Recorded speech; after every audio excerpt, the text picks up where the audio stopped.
Step into the realm of the paranormal on Till the Last Drop, a show that blends paranormal stories and events with a themed drink. This time on Till the Last Drop, we're going over the darker than normal subjects. We're talking about shadow people, as well as potential sleep paralysis, and maybe even the black-eyed children. On top of that, we also have a nice dark alcohol. This time we found a blackberry brandy. It seemed pretty dark for this occasion, although it's not very uncommon. You can find this at almost any store that I've seen so far. The theme of the blackberries might have a little bit of a darker tone to it. Stay thirsty for the unusual with Till the Last Drop. Now, sources say that a shadow person could also be known as a shadow figure, shadow being, or a black mass is the perception of a patch of shadow as a living humanoid figure, particularly as interpreted by believers in the paranormal or supernatural as the presence of a spirit or other entity. A number of religious legends and belief systems describe shadowy spiritual beings or supernatural entities, such as shades of the underworld and various shadowy creatures, has long been a staple of folklore and ghost stories. This could be where some of the black-eyed children come from, or if you're sitting up in bed at night and you see a shadow standing at your doorway, it could be a shadow person. Now, there are some other reasons to what they could be, and some other theories that a shadow person may not be just within our normal realm, but perhaps even a multi-dimensional figure as well. Yeah, a lot of people who have experienced them claim that they felt very menacing. But, between the believers and paranormal authors, they don't really seem to have come to agreement as to whether the shadow people are evil, helpful, or neutral. And a lot of people even speculate that they may be extra-dimensional inhabitants of another universe. I remember hearing about that on something years ago. I'm not 100% sure exactly where they drew their conclusion on, unfortunately. But there was that talk of it being a potential interdimensional traveler or somebody who's at a different dimension who just kind of bleeds over into our own. I remember an episode of, it was like, Are You Afraid of the Dark or Goosebumps or something, back when we were younger. And the main kids kept seeing these characters. They were humanoids, but they were dressed all in black, I think. Yeah. And so head to toe, just completely black. And they would see them all around the world as they were just going about their day-to-day routine. Like they saw them playing basketball and things like that. And they weren't sure what was going on. And eventually these creatures, these beings started noticing the kids too. And it was obviously a very scary situation. And I believe it ended up that the kids in our universe were starting to somehow bleed over into seeing beings in another, I guess not necessarily universe, but another dimensional plane. And so there was some weird crossover. It was a very interesting episode, especially for a kid's horror show. Yeah, that was interesting. Like back then, I know they did a lot more. I guess, I suppose the kids' horror was a little bit better. Mm-hmm. I mean, it doesn't seem like there's a lot of good things around now, and I think it was a little edgier. Not that it Yeah. was necessarily edgy, but yeah. I mean, in comparison, we see the original TV adaptation of Goosebumps, and as much fun as I'm sure it seemed like when they were filming the movie with Jack Black, I don't think it was the greatest adaptation of any of the media, but whatever. yeah. Let's just ignore that whole section of a movie there. I think they took a lot of liberties. Yeah. But yeah, I remember the ghost shows when we were younger were quite interesting, and they had some interesting topics on them. Yeah, I mean, they didn't go directly into the same kind of content that we're covering here. I mean, they didn't really go into the alien side of things or the advanced ghosts, and even some of the things such as cryptids. I mean, they didn't even have some of them back in the day. I know the Nightcrawler, that didn't show up until, say, what was it, 2004, 2008, something like that. So that's relatively recent, and even then it may not have gotten the same kind of widespread attention as it would have nowadays. I mean, the internet wasn't. I was to say, given the internet being more readily available and people having access to a camera, right in their hands, I think Yeah. that's definitely helped to bring about more unknown or supernatural things into focus. Yeah. I mean, this also brings up the whole idea that a lot of it could be faked. I mean, like, everybody has a camera in their hands all the time, it seems. That also means that it's not too difficult to doctor photos or anything like that. Even video footage can be done, even though it takes a little bit more time. I think it's also people are far more knowledgeable in how to go about reproducing things like this. Some of the more advanced techniques may have been something that only people in the business in Hollywood and in movies and video production would really be aware of. But I think now that we have all of these devices so readily available and the different software that people can use to manipulate that kind of a footage, it's far easier to fake something like that these days. Yeah, I mean, everybody knows about Photoshop for the most part. Oh yeah. On top of that, there was something else, like Art Breeder. I think that was something that I saw recently. Yeah, I saw that. That was interesting. It's apparently just taking these completely random photos and generating like something that's completely new, and some of it can be relatively realistic, but then again there's also like computer algorithms that are like coming up with these fake people, these portraits of people that the AI like person producer or whatever. And that's another thing. It's like you could have, and it works great. I mean, if you're into character design, if you're into for something that's looking for something like that for a video game or whatever, that you need a character idea or whatever. I mean, it's great, but in the sense of things, it kind of gets a little surreal in some sense that... I've actually heard instances where people auto-generated an image through that AI creator and use that as an image of themselves. Oh, yeah, like a profile picture or something? Yeah, they pass it off like, oh, yeah, this is me. And a lot of them, you can't tell. It's weird. Yeah, you get enough of them, and you basically just form an entirely different identity. So, although that's getting away from shadow creatures. I mean, that's more like an online shadow creature where you're pretending to be an entity that you're not. I think that's also catfishing. Oh, yeah. I mean, catfish live in murky They depths. live in they the look shadows. like shadows. Exactly. So it comes back around. See, just one more reason to put noodles in this show. Noodling. Noodling, yeah. Oh, yeah. It's there's two things you can noodle with. It's a saxophone and a catfish. I'm glad that's where your brain went for that. Yeah. The dead will rise, so they can hear more content from Till the Last Drop. Of course, shadow people may or may not be religiously based or a different dimensional creature or being that is just in between the planes or whatever like that. There is potential scientific explanation for it as well. Some of it is that it could be linked to sleep paralysis. Mm-hmm. Somebody may perceive a shadowy or indistinct shape approaching them while they lie awake paralyzed and become increasingly alarmed. Rightfully so. Well, yeah, if you can't really recognize what's coming right at you and you can't move and you're just kind of there. I mean, I don't care whether I recognize it or not. If I can't move and something's coming at me, I'm going to be alarmed. Yeah, now oddly enough, this is actually something that happened to me not too long ago, and it has nothing to do with any kind of like shadow figures.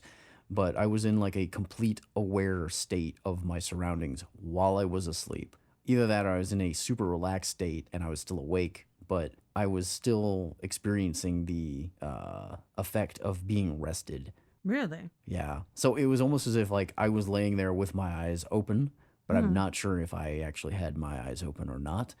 And it wasn't so much an out-of-body experience as it was that I could sense my surroundings. It was almost as if, like, I knew where everything was around me and what was happening, although I didn't need to move. But you couldn't necessarily interact with it?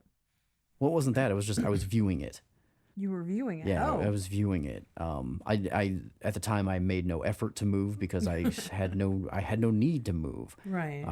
I was in this resting state, and yet it felt as though I was just around, like, experiencing the surroundings that I needed to.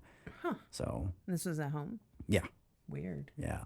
That's kind of interesting. I mean, that is. It could be a form of sleep paralysis, but it isn't this like high anxiety, like, Right. It was a very chill sleep yeah. paralysis. So, and I'm sure somebody might have an explanation about that, and it'd be great to hear about it from anybody.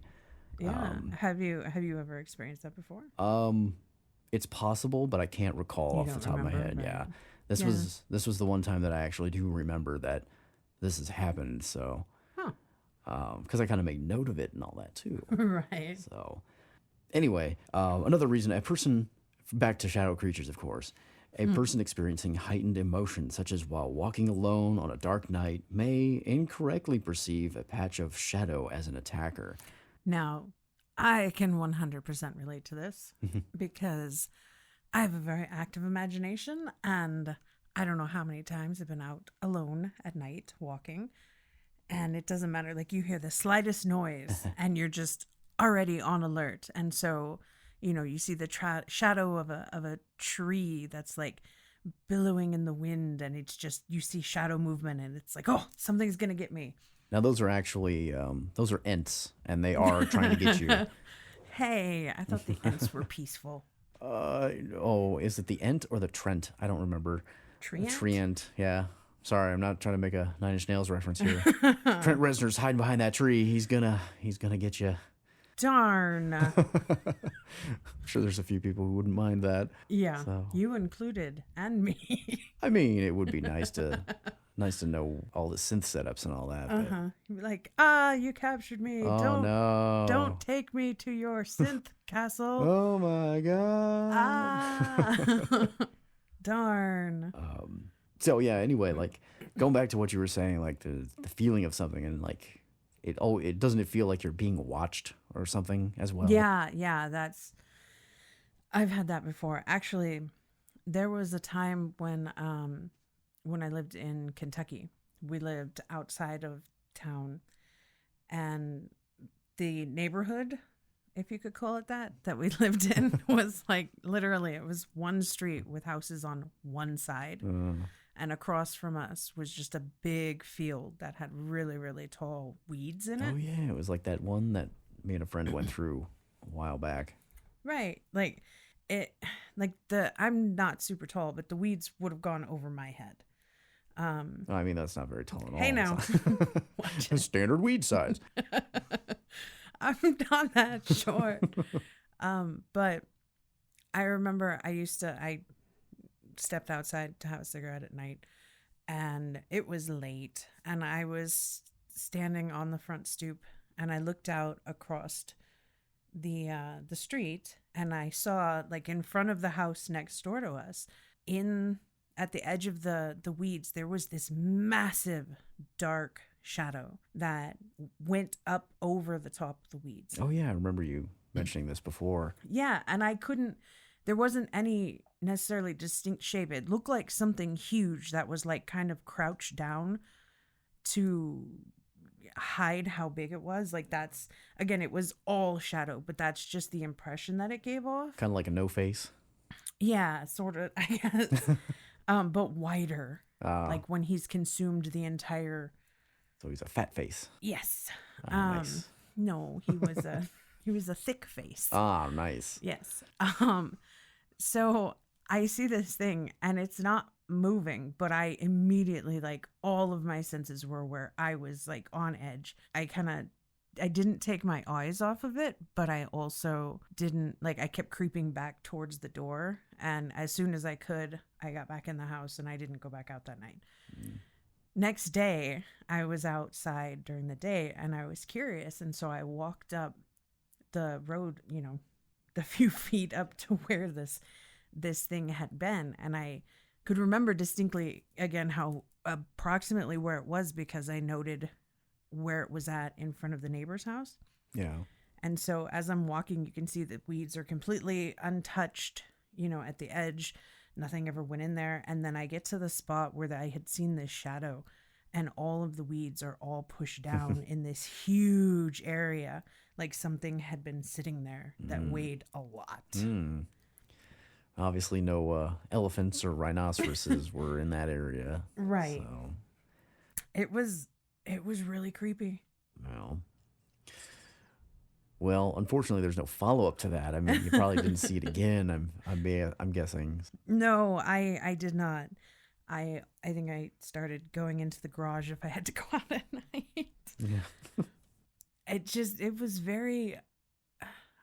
I know that the feeling that I had when I saw it stuck with me for a while. It was just very, very unsettled. Yeah.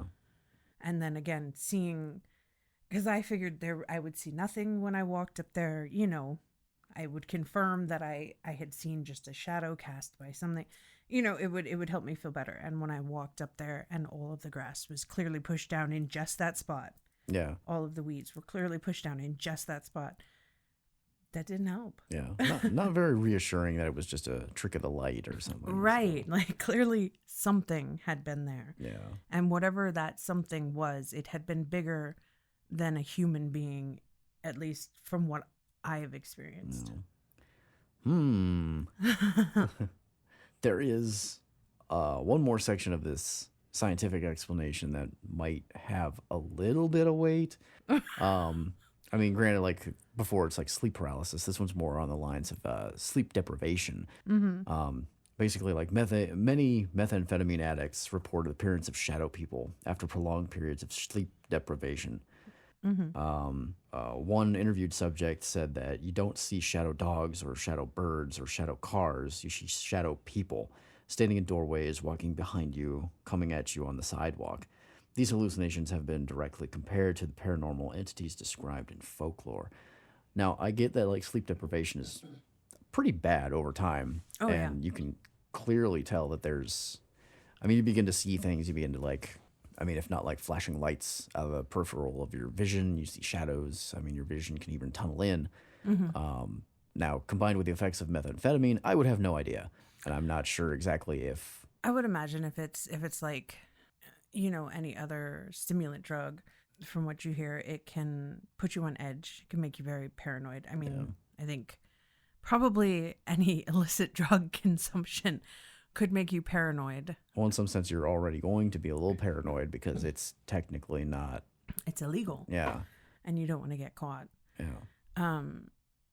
And so, yeah, I could absolutely see if you're sleep deprived and your mental facilities are compromised due to drug use. I could see that not being a very helpful combination for keeping sanity. Yeah. It's either that or you're exploring a ancient manor and you're only using some matches and the occasional candle to get through. And every time you see a monster, your sanity drops down a little bit further. So, at least that's how every video game portrays it. Yeah, I remember, I think I remember it. I don't remember the name of it. I can't really quite remember. I must have some amnesia about the whole thing. This is your dark descent. Yes, of course. Another on the hallucinations, there's also a couple disorders such as schizophrenia and bipolar disorder and things like that, where you might suffer from visual hallucinations that could also cause the appearance of shadow people, often in your periphery and things like that too. So it has been associated with that also. Yeah. The night is dark. The spirits are restless. They demand to be poured until the last drop. There are some other examples of shadow people. This one's a little bit more obscure than what we've been talking about recently. This one may be linked to August 6th of 1945. Yeah, this one may have something to do with Hiroshima. Oh. Yeah. There were actually shadows that were burned in to the Sumitomo Bank when the atomic bomb was detonated over. There are images of people that are still holding walking sticks. Yeah, wasn't it like the light and the radiation from the actual explosion? Yeah, I believe so. It was a little boy, I believe, that was causing all of that. The surface of the bomb burned 10,000 degrees Fahrenheit, and anything within 6,000 or 1,600 feet of the blast zone was incinerated in an instant. Anything within a mile radius of the impact site was reduced to rubble. There are images of people sitting on steps that were burned in. There's machinery that's left a permanent shadow. I believe there was even an image of some kids playing jump rope as well that just kind of got burned in. Now, granted, these aren't exactly the same kind of shadow people, but it would be interesting to think about that, like somehow maybe that shadow had something to do with it. But it's a bit of a stretch. It's heartbreaking, though. No, like all of it. But it would be very eerie and also sad to see in person. Yeah, it's like a snapshot in time of this horrible event. Yeah. So, anyway, moving on to something a little bit other than the somber topic of mass death and destruction. Yeah. But hey, I mean, atomic research was put to good use. I mean, hey, why not? Let's crack the atom and then blow people up with it, right? I mean, okay, so there is a lot of other uses. I mean, I used to work at a nuclear facility, so Yeah. it's not all bombs and destruction. Yeah. Nuclear power is actually a very clean energy source. Yeah. But the push to develop it further was based off of war efforts.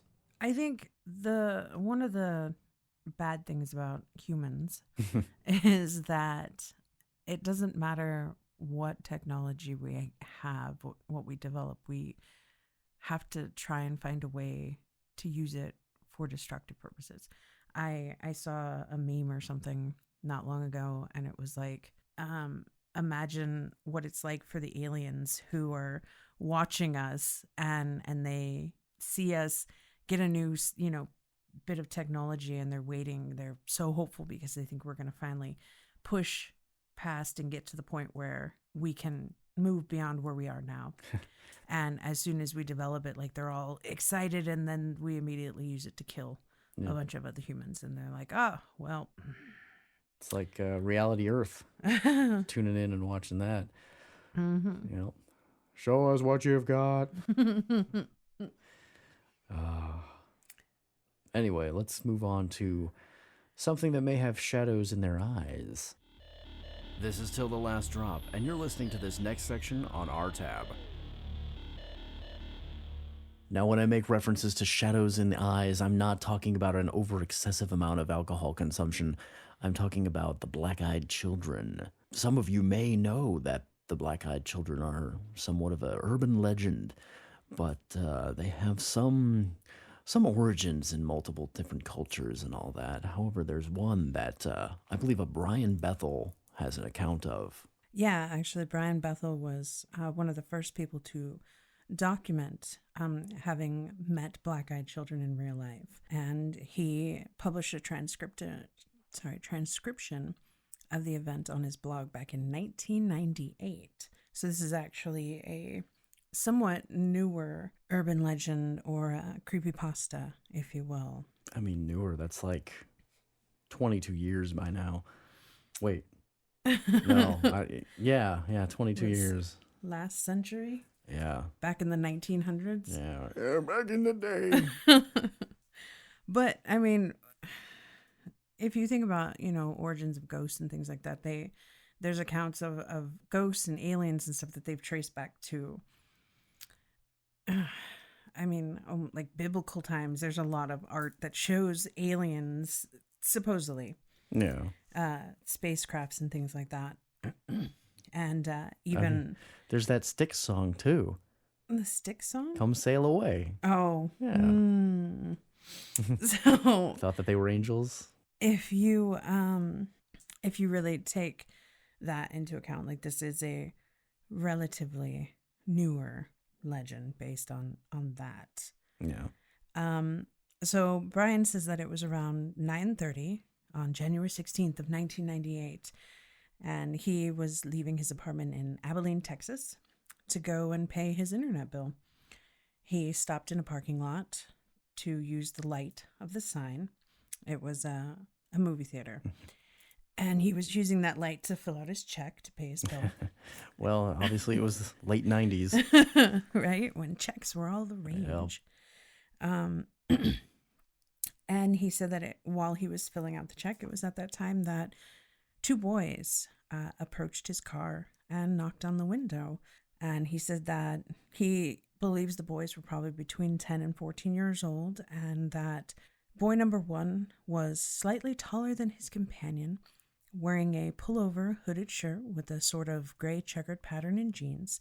Couldn't see his shoes. His skin was olive colored and had curly, medium length brown hair, and he exuded an air of quiet confidence. Mhm. If I felt, I wish I had exuded an air of quiet confidence in my, early teen years. So boy number 2 had pale skin with a trace of freckles, and he said that his primary characteristic seemed to be looking around nervously. He was dressed in a similar manner to his companion, except for his pullover was a light green color. His hair was sort of pale orange. Pale orange. Yes. So he doesn't tan well. Right. I mean, the freckles kind of tell you that too. Right. Brian says that immediately he felt like something was up and he felt a sense of fear. The first boy began to tell him that they needed his help. They wanted to see the new Mortal Kombat movie, but they forgot their money. Instead of asking for money, they actually asked if Bethel would drive them to their home so they could retrieve their money. Bethel was nervous and hesitant. A convincing story, nonetheless. And he said that the first boy was continuing to try and coax him, saying things like, "Come on, mister. We just want to go to our house. We're just 2 little boys." Or, "Come on, mister. Let us in. We can't get into your car until you do. Just let us in, and we'll be gone before you know it. We'll go to our mother's house." That's not, I would feel unsettled at any point, somebody saying those things to me. Just kind of back up a little bit. I mean, based off of that description that you gave on their appearance, yeah, it's not much, but like it could just describe any normal kind of kid, I suppose. Right. A common description that kind of comes up is that they're basically between the ages of 6 and 16, pale skin, black eyes, and reported seen hitchhiking and panhandling in residential areas and all that. So, I mean, there's even accounts of people saying that they may have like talons on their feet, but I don't know. Well, Brian specifically said he could not see their shoes. Well, he was in a car. Yes.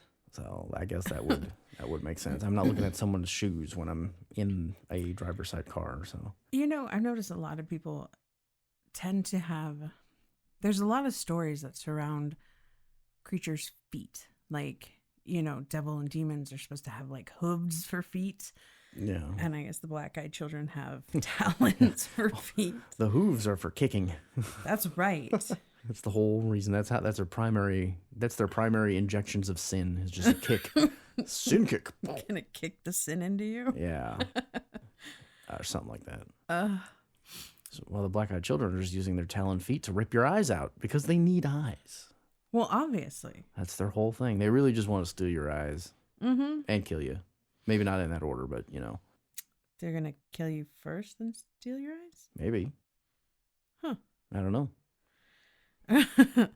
So Brian says that he actually found himself starting to unlock his car door without even realizing it, as if he'd been instructed by the child to do so. And he happened to catch himself before he did unlock the door and stopped himself.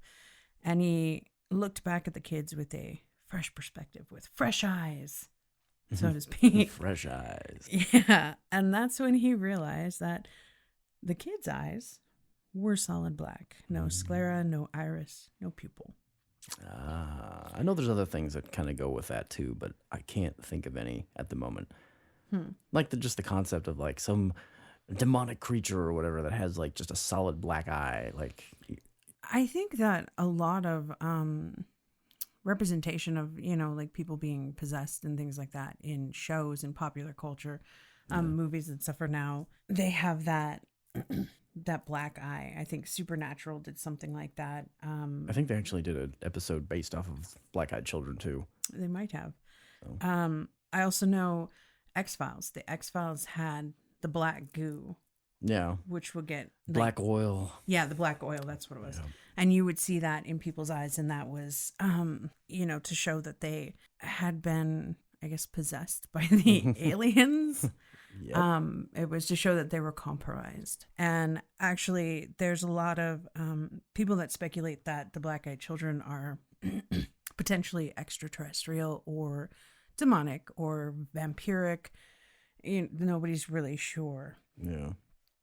And so I guess kind of linking them into all the different popular culture visions of things with dark eyes. Yeah. It could go any way. Yeah. Of course, then again, there's not a whole lot of information all over the place about this, too. It seems like, granted, there's the Texas one. I believe there was another one, maybe unrelated in Portland, Oregon. There was also the one in Staffordshire, England. But that's more along the lines of just a generalized ghost story, it seems. There was like some girls that were murdered back in the 60s. The guy basically was caught after murdering one, which there wasn't enough proof to have the idea that he murdered the other two beforehand, and he spent life in prison until he died in 2014. However, it's also thought that the girl that he kidnapped was blindfolded, so she couldn't see, and her spirit wanders the area with blacked out eyes because of that whole reason. Yeah, because she was blindfolded through her torture. Yeah. And murder. But if that was also the case, it seems like this instance is not the same. I don't think that there would be a very confident ghost being like, "Come on, mister, give me a ride home. I just want some money to see Mortal Kombat." Dude, I don't know. I don't think he said it like that, but I feel like if I was a ghost, I might want to see Mortal Kombat. I don't think I would want to see the movie. Maybe the game would be a little bit better in this case. Well, you probably can't play a game, but you could probably see a movie. Not if they don't have eyes. Well, we don't know that they don't have eyes. It's just black. Oh, okay. Clearly, so that's the thing. Like, clearly they can see because they approach these people.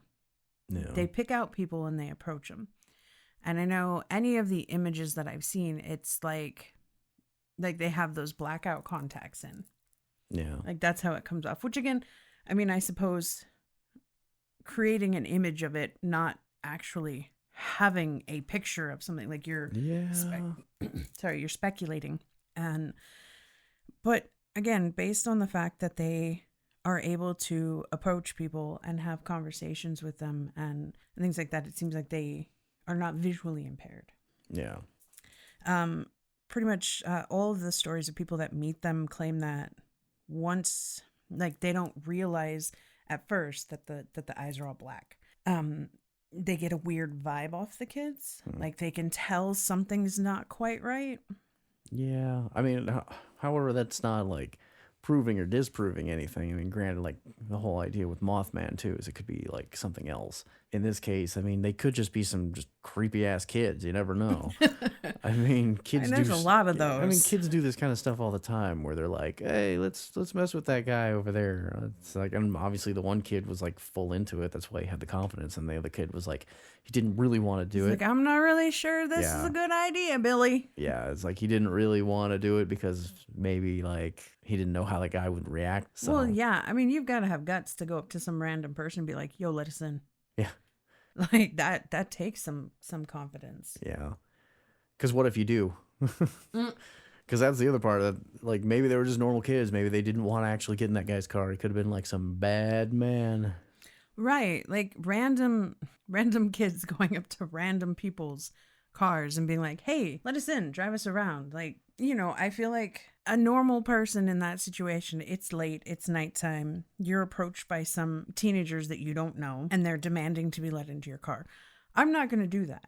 Like, I'm a rational person. I feel like that's not a situation I want to put myself in for numerous reasons. I also don't want to be the person with somebody else's kids who I don't know in my vehicle, because I'm a good person. I wouldn't do anything to harm the kids, but people assume things because there are bad people in this world. Yep. So, yeah, but then the people that are very ready and willing to let strangers into their car, I don't know that I trust those people that much either. Yeah. So, yeah, most people say that once you realize that the kids' eyes are black, that's when things start to get dangerous. Ah. So once Brian Bethel realized that they had solid black eyes, the second boy continued to stand there completely silent, and the first boy threatens him, saying, "We won't hurt you. You have to let us in. We don't have a gun." Says every person who owns a gun that is trying to get something. Of course, if I have a hidden gun, I'm going to tell people, no, I don't have a gun. Yeah.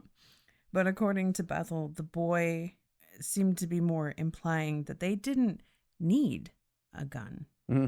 They did not need a weapon to harm him. So he started pulling at the door and demanding to be let in. And Bethel mustered up all of his courage and pushed his car into reverse and sped home, leaving the boys where he found them. And that's where that story would end, it seems. Yeah. I've seen lots of different stories of people having encountered them. And from what I've understood is you don't let them in. You don't let them in your home. You don't let them in your vehicle. You get away from them. It's like the old-fashioned vampire rules. Right. You have to invite us in. Yeah. And maybe that's part of it, where they actually said, you have to let us in. Like, we can't get in your car until you invite us in. Then you're screwed. Yeah. But I believe that there was one story that I heard where a lady, two of them approached her, came up to her home, requested to use her phone, said that they were in trouble. Oh, yeah. I remember that one. Yeah, and she let him in because she didn't want these kids out in the cold with no ride. They were supposed to call their parent, I believe. And the lady ended up murdered. I mean, that may not be the work of the children. They could have just been like the patsy, I guess, or something like that, where they were the bait to let this lady open her door, and then she got assaulted by whoever was going to like murder or rob her or whatever too. That's just like those situations where there is a big male who wants to rob somebody or has, aggressive, violent intentions, but they send a smaller, less intimidating looking female to approach people to get their assistance. Yeah. And then once those people think, oh, well, this girl, she's not going to hurt me, I'm fine.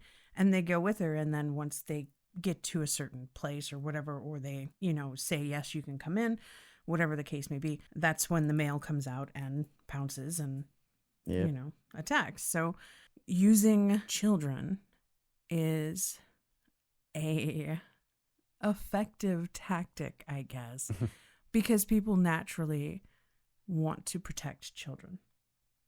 Yeah, I guess. I mean, if I see a kid that's in need, I'm going to want to help them because it's a child. Yeah. Except for the zombie kids. You gotta be careful of those. They just want some brains. Yeah.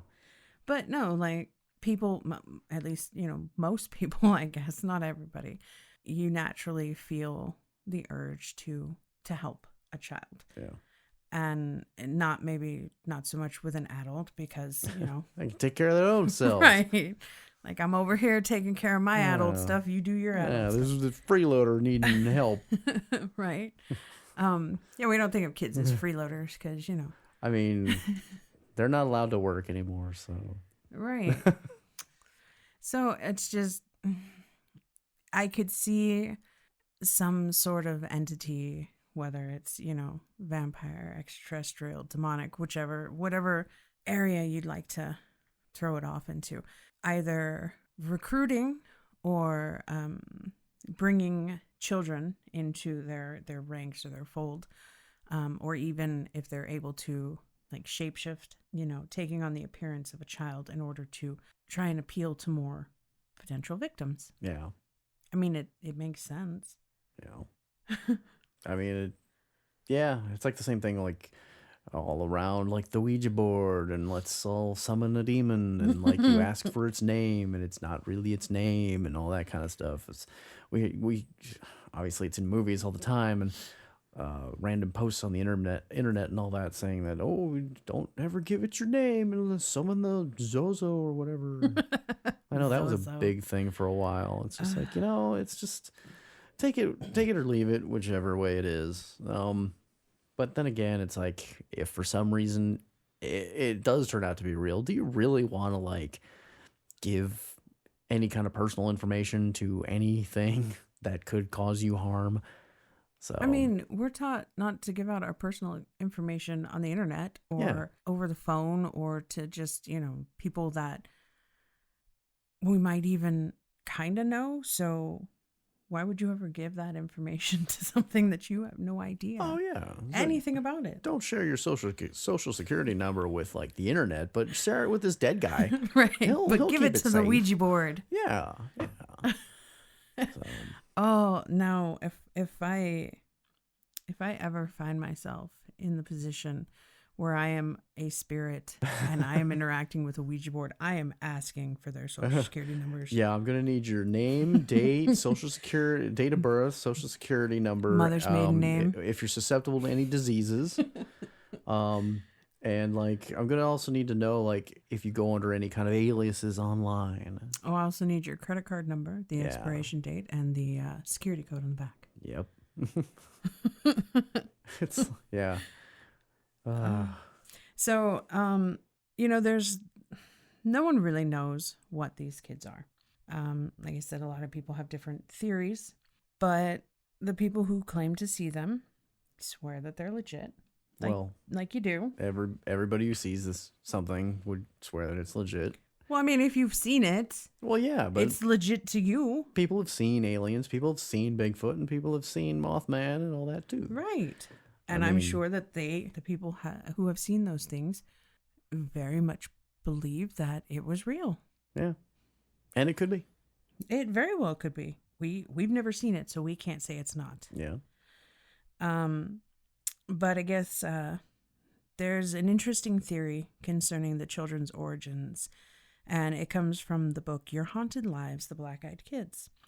And according to this legend, the kids may be something called Otcon, and I apologize if I've pronounced that wrong, but it's spoken of in ancient Iroquois Indian legends.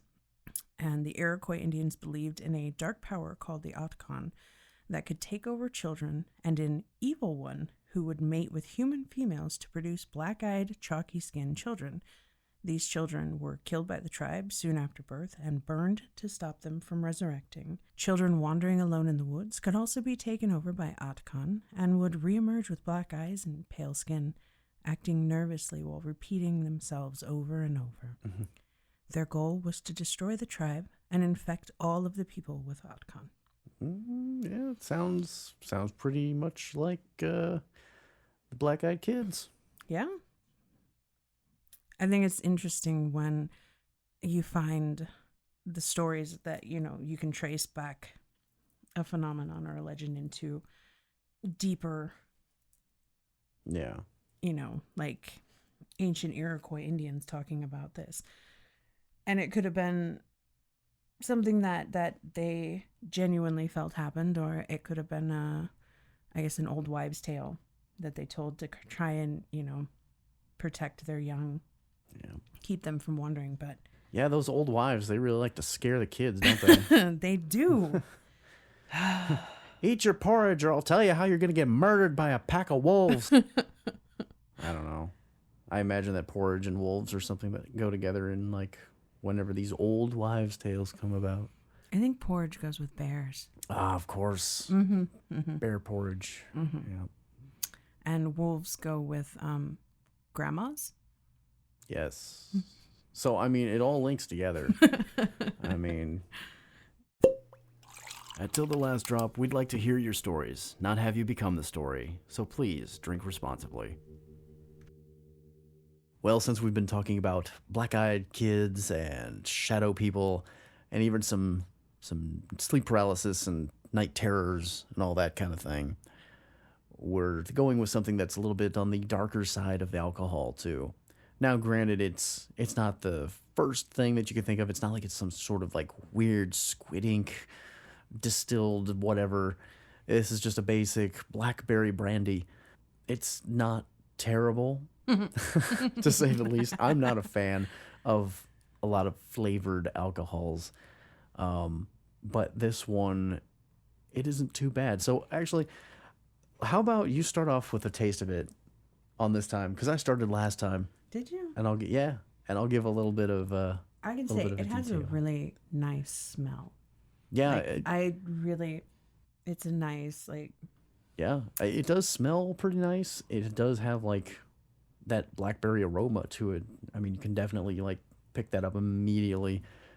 But it tastes nice too, but I like flavored drinks. Like, I'm good with fruit drinks, honestly. The thing that throws me off with this, and I know that it's a brandy trait or whatever, is that I can feel it going down my entire system. Like, it's just warm. it is, it's sweet, definitely. I don't think that that's something that I'm the biggest fan of when I think of it, because I feel like it's, as it is decent as it is, I feel like it needs to be built upon. Like, this is something that you'd put in with something else specifically to give it like that flavor. Didn't you try it mixing it with something though, and you said that tasted I a did. little better? I mixed it with some Irish cream, and it made it seem more like a dessert style drink. So dessert drink with dessert drink I guess, to make your better dessert drink. Yeah, I mean, like, I could see that this could be used in like a raspberry blackberry sauce of some sort if you were putting it over like a grilled fruit. For instance, like, think of peach melba only with this as like the raspberry sauce. Or this that combined with it.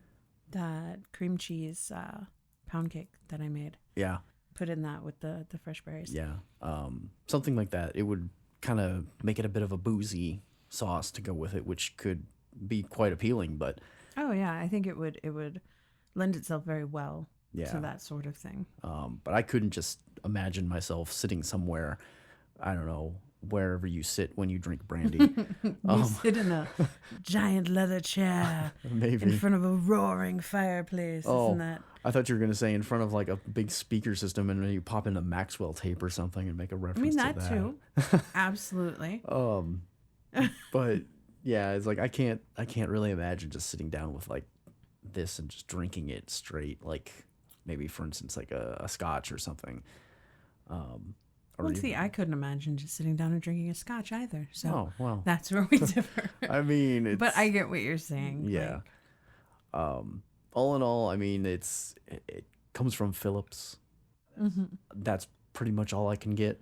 The company itself, I haven't seen a clear link to their website. A lot of places, I mean, it's easy to search for. This one, it comes up with all the places that sell it. yeah, so you can find it in a lot of different places. Yeah. If you're trying it, obviously, like, take a shot. It's not anything. It's in a pretty moderate price range as well, so you can easily find it, and it's not too hard to pick it up. But Right. I know some of the stuff that we've gotten, we special ordered yeah, from other countries and things. yeah. And so this one the is absinthe was French origin. Actually, no, it was it was Swiss origin, I think. I don't know. I think it came from France. Like the Yeah, package came from France. Yeah, I think it was a French made, or it was a French absinthe that was distributed from Switzerland. So It was complicated. yeah.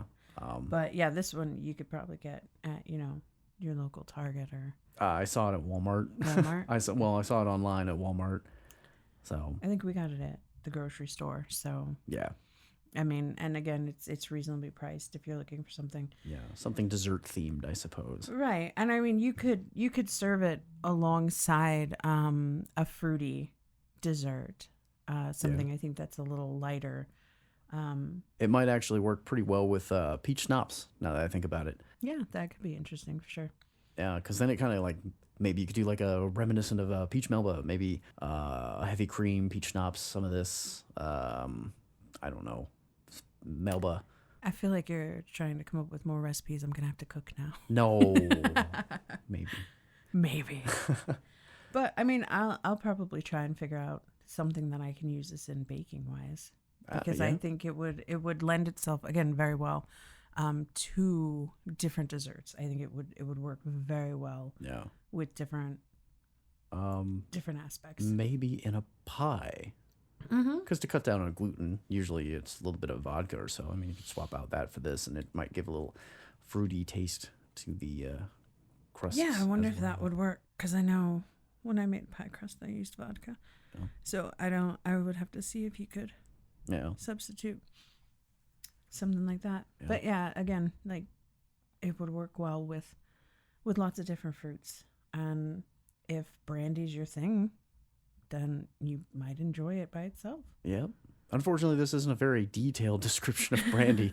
I mean, we kind of gave more suggestions on what to use it with, but yeah, this isn't my normal go-to kind of drink, so right, it's just not the type. It's something, trying something different and thinking of how we would make use of it personally. Yeah. And if you have any suggestions, we would be more than happy to hear. I mean, of course, you can, if you do have suggestions, you can check us out at tillthelastdrop.com. We have a comment section usually underneath our posts. You can also find us on, like, say, a Facebook page. We'll easily see your messages, comments there. Yep. And usually try to respond relatively quickly in case anybody's got any questions or any kind of feedback or anything. So. Or if you have any ideas or if you have any personal stories, it may not. Maybe you encountered black-eyed child or, maybe you have an experience that you had with something that we've previously covered or something that we have yet to cover. Definitely drop us a comment or a message. We would love to talk to you and hear your stories. Yeah. I mean, if you played golf with Bigfoot, by all means, let me know. Please. Please. So, and with that, I guess thanks for staying until the last drop.